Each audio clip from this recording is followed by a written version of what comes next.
एक शक्यता आता दिसत होती, कारण आज अजित पवारांकडनं ताज हॉटेलमध्ये मंत्री आणि सगळ्या आमदारांना जेवणाचा बेत दिलाय. कोकाटेंचा राजीनामा खरंच होईल असं वाटतंय.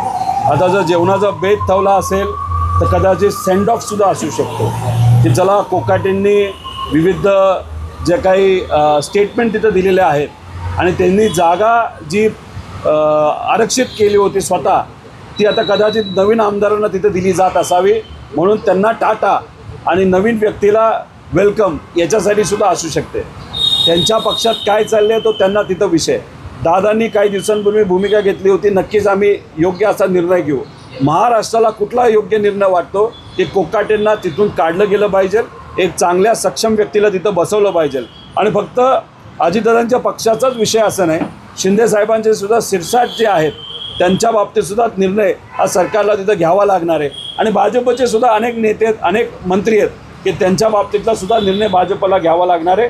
लवकरात लवकर हे सगळे निर्णय तिथं घ्यावे लागतील.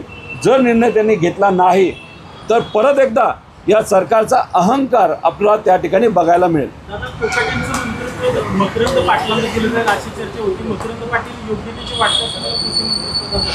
बघा, त्यांचे नेते, त्यामुळे तो त्यांचा तिथं निर्णय आहे. जेव्हा केव्हा संधी दिली गेली जाईल, 6 महिने आम्हाला बघावं लागेल की खरंच काय त्या ठिकाणी कोण काम करतं आहे. पण ओव्हरऑल जर आपण या राज्य सरकारचं बघितलं, या राज्य सरकारमध्ये हे जे सरकार आहे 3 पक्षाचं, तेच या महाराष्ट्राच्या योग्यतेचं आम्हाला वाटत नाही.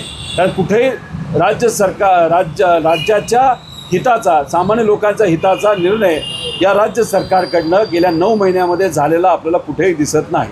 बीडमध्ये दुर्दैवाने जातीवादाची